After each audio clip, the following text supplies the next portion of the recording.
Okay, so that's if we go, that's a prefab, that pipe that we saw on the previous diagram.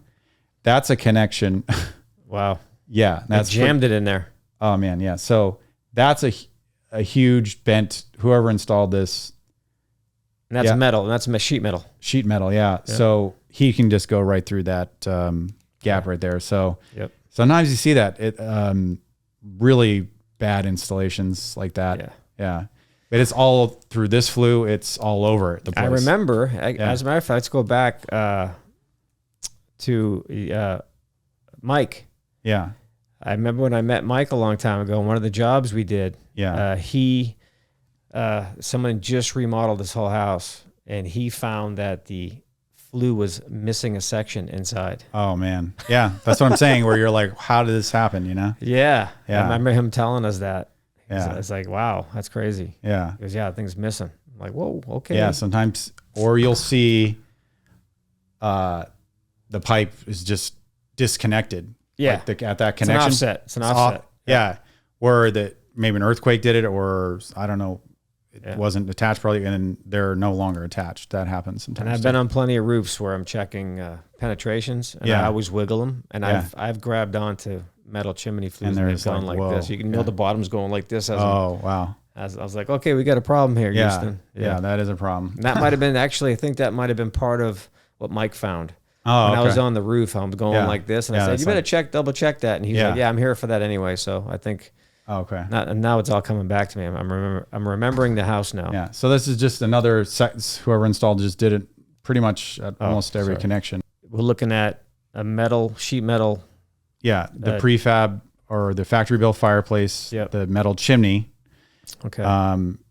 It has sections that attach to each other.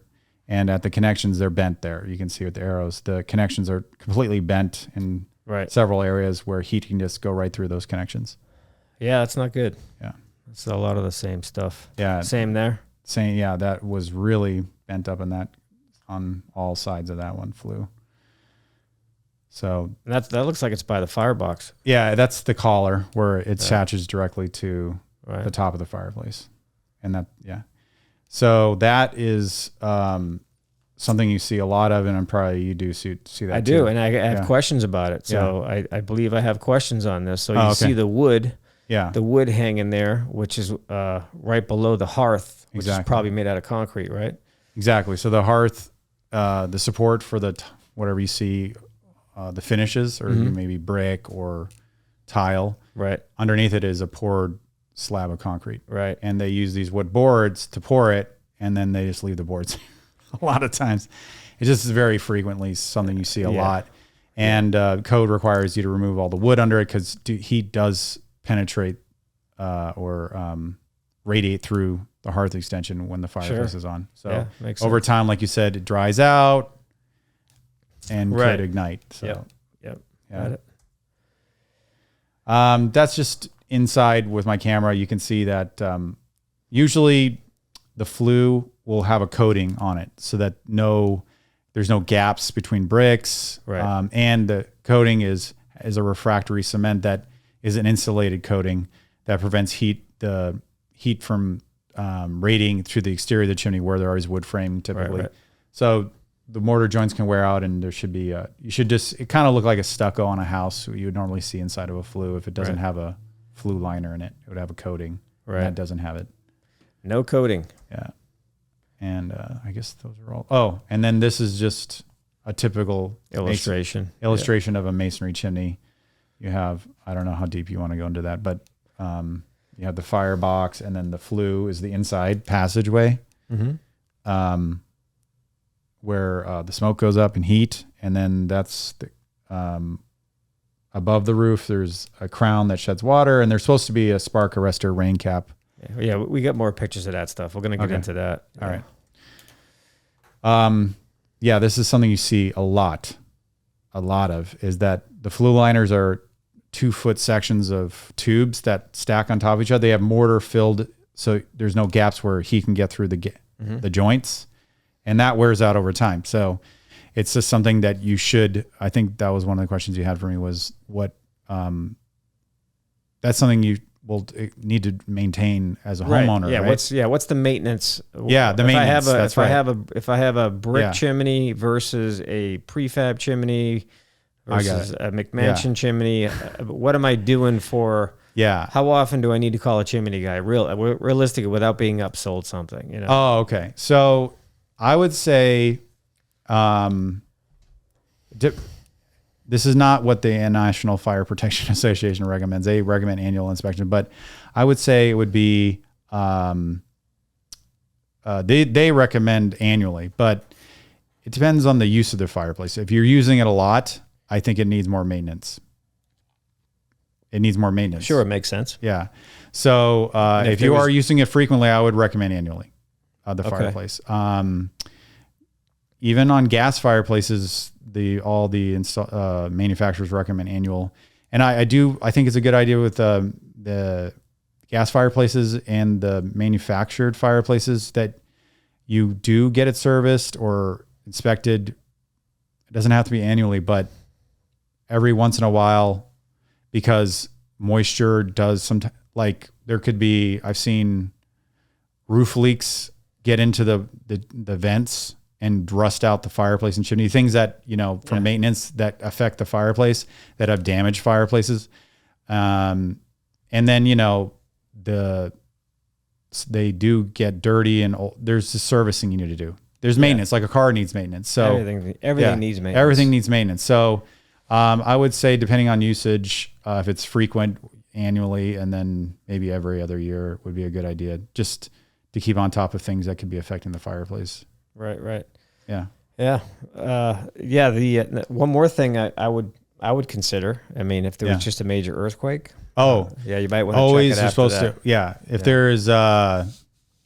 If there is a major wind, I don't know if that happened. Well, they have Santa Ana, but major wind events can sometimes damage chimneys. Yeah. And seismic definitely should get those definitely affect chimneys, and even metal vents. Sure. They sometimes separate at the joints where they connect the metal vents, the metal chimneys. Yeah. Once again, you just made a couple more points why home inspectors should not be looking at chimneys and fireplaces. Yeah. That's it, guys. That's all I got. I'm going to keep saying it the rest of this podcast. Stop looking at chimneys, because you're not doing your customer any good. Just tell them to get a chimney guy. Yeah. It's a no-brainer, man. Yeah. Just trying to help you guys. Seriously, it's just silly to me. Yeah. Some things just don't make sense, right? And you just scratch your head every day. Yeah. We get what looks like a normal inside of a chimney to me. Just brick. What am I missing? This is a brick chimney. There's a small gap up here, but if the chimney, typically chimneys, if they are less than 8 inches thick, they need to be coated. So if you don't have a coating inside there, then it would need to be coated. What would the coating look like? It would look pretty much like stucco on a side of a house. So it's kind of like, is it like a mortar? Oh, it's mortar. Yeah, it's a special mortar that is heat resistant and has a refractory, like heat, it refracts heat back into the flue. And don't be shy. Tell me all the details. When I ask you a question, I don't know. I don't know. So it's a coating that is there to withstand heat and prevent heat transfer to the exterior of the chimney. Okay. It's called a parge coating. Now that's for a single, what'd you call them, width? Single width, yeah. Single, is that for a single width? Yeah. A single width, I would recommend a stainless steel liner, because the reason is that even with a coating, I don't know if a coating would be sufficient enough for that thickness. It's such a thin, nominally 4 inches thick, 4-inch thickness. Which is not even close to the 8-inch thickness that you need.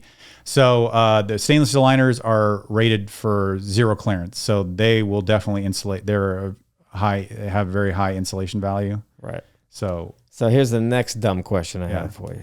This will be a dumb question. Do you have to call Santa Claus to get in there and do all that? Because how the hell do you get that liner on the inside of that? That thing's not very wide. How the hell do you do that? So the liner is a tube that you slip down. No, I'm talking about the coating.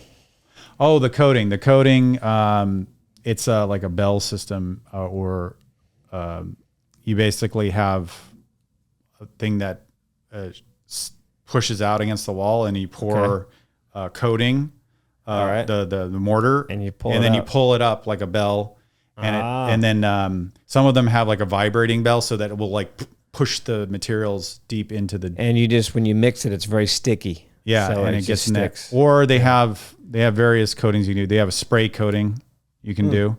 You spray it with a wand that sprays in there.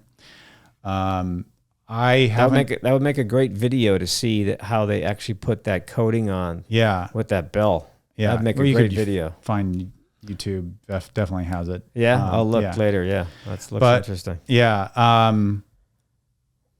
Anyway, the spray coating, it takes preparation. I haven't seen a lot of spray coatings done correctly. So they're supposed to be completely sealed, no gaps anywhere in this coating, and I think people do it. It's usually should be done, or I think is the best app when you have like offsets in the flue, and it's super hard to do a coating with a bell or a stainless steel liner. But it's just you need to really prep the surfaces, clean them, make sure that it will adhere to the masonry, you know. And then I don't see that done correctly, so the coating is falling off usually. Yep. Just flaking right off when they do the spray coating. I see that so many times. It's like painting drywall without cleaning off the dust first. Exactly. It just peels right off. Yeah, that's it's like anything you do, you have to prep. You know, apply another coating on top of it. So I just see people like do it as like a shortcut or something, and they're not doing it correctly to the. Nowadays we have a thing called Flex Seal. Yeah. You know what I'm talking about? The stuff. You mean that the black spray? Yeah, yeah. So I'm sure they're using that now. Yeah. Who knows? Yeah, I'm just joking. I guess that's a little bit. I guess it's similar to that. It's not the same material. Yeah, I'm just making a joke. It's just everyone throws. I see that shit in gutters. Yeah, roof flashings. I see a whole section of roof like sprayed. I'm like, oh really? Wow. Really? Okay. Yeah. Shingles don't cost that much. Yeah, especially composition. Yeah, you know. So that was like the homeowner or handyman fixed, or whatever. Uncle Bob. Yeah, yeah. You know, somebody came over and did that. Yeah. All right, so that was a good. Okay, so here's a good example of the clay liner. That's the clay liner sticking out the top, like 7 or 8 inches above the crown. That's called. But it's supposed to have. A lot of the older chimneys don't have rain caps. So if you don't see a rain cap on your chimney, that's just a simple, cheap thing to do, and that will prolong the life of your chimney by a lot, because there is metal bars inset between those bricks. Yep. And if moisture saturates into there, those bars expand and crack the chimney. So that would probably be like the cheapest thing you can do to have a good maintenance on your chimney. Yeah. So I'm going to get into that a little deeper because I'm familiar with that with foundations. So foundations can be compared the same way. Yeah. If you have drainage or something, you have rebar, steel inside your concrete, and that's what Rory's saying right now is that you have rebar inside here, and if that little cap on that metal, the mortar cap on top has cracks in it, or if it's not done right, water can seep through, and if that water really starts to get at that metal, the metal will rust, and when this metal rusts, it expands, and doesn't matter what's around it, it'll break it. Exactly. I've seen this happen and destroy foundations on a house and chimneys. I haven't seen that. Oh, but I've seen it in a foundation, like split it, horizontal crack, 12 feet long. Yeah. And it's falling apart. And you got to redo it. So, Yeah. Moisture, once again, moisture is the biggest problem for any house. Yeah. Whether it's under your house, it's in your fireplace, doesn't matter. Moisture can do. Oh, you know what? Well, hang on, sir. What if I just light the fire and dry the moisture? You know what I mean? It's never thought of that as a solution. That's pretty. It might work. All right, we're gonna have to split the cost on that one. All right. So all right. So anyway, I'm just trying to make a point. Once again, it's all about moisture. If you see, I mean, how many times have you guys heard me talk about roof penetrations, like 4-inch openings in roofs because somebody removed the old pipe and never went up and fixed the roof? This is a bigger hole that's going into your building, so that there can let water in, and like Rory mentioned earlier, water can come in through the top and then work its way around it and get inside your walls. That I've seen. Yes, I have seen that. I've seen. It get in. I've I don't seen see it some a damage. lot, but I've seen water penetration around into the walls near the chimney for sure. I'm pretty sure in the past I've caught a few where I'm in the attic. Yeah. And there's a big opening around the chimney. I can see down to the first floor, and I saw definitely mold all around. And if you look, well, that's the flashing you're talking about. Yeah. Yeah. Exactly. So I've seen that with the flashings a lot. It just, the water get in from the roof. Yeah, exactly. If you can picture a roof with no skylights, no chimney, no plumbing stacks, the roof's not going to leak. Yeah. Unless you pull the shingles off. It takes off the roof. So every time you put a penetration in a roof or anything, you're playing with fire. So you have to do it right. Oh yeah. It's that simple. Yeah. Water will find its way. Yeah. I mean, it's called gravity. Yeah. Well, I one house I owned, there was water getting in through a flashing on the side of my house by just a nail just bumped the flashing out like half an inch from being flush, and a huge puddle formed in my house, just on the side of the house. So it was raining hard. Yeah. So the rain had to go sideways, because it was under an eave, and I'm just like, that's amazing how water can get into your house. It's crazy. Yeah. Wind-driven rain can do a lot of damage. Yeah. So absolutely. Yeah. So I've seen a lot of damage like that. But this is a simple fix. So do we have any pictures in here? I have some of what a chimney cap looks like. Oh, okay. Yeah. I have some pictures. I'm not sure if you have. Okay.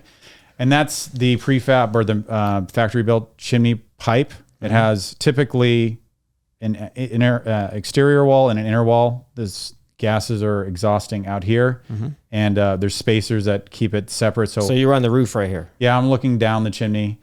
Okay. This gap or space all around is for air to flow and cool the chimney pipe so it won't overheat. Ah. Okay. So it has like a convection, or it circulates air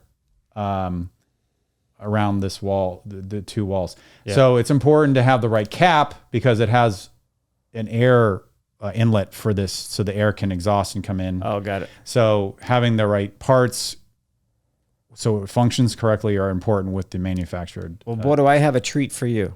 Okay. I was going to show you some not correct ones. Okay.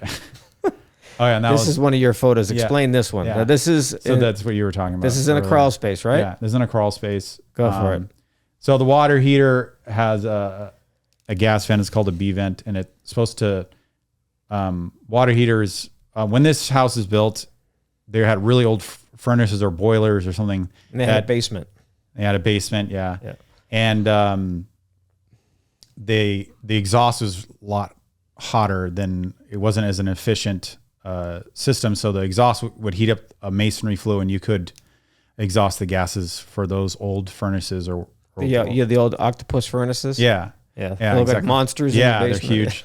So, but what happens is when someone gets a new water heater, some contractors will cut corners and vent a gas vent into a brick chimney, and then it won't. By gravity alone, it won't. All the gases won't go up properly. I gotcha. Yep. And then it's by. I'm not an HVAC contractor, but I've spoken with many HVAC contractors. By code, they're not supposed to do that. So I always, point it out when I see it because it's not. You mean so you were talking about a water heater, and now you just mentioned furnace. So were you talking about both? Furnace or water heater shouldn't be vented through a brick. And not to mention, there's a big opening at the bottom there with the other pipe is wide open. Yeah, and sometimes the gases are coming right back through. Exactly, yeah. And going up into the interior. Yeah, it's just bad news right there. So at least the you see this a lot. That's why it's a lot actually. It's at least the brick pointing looks good on that. Yeah, it wasn't that bad actually.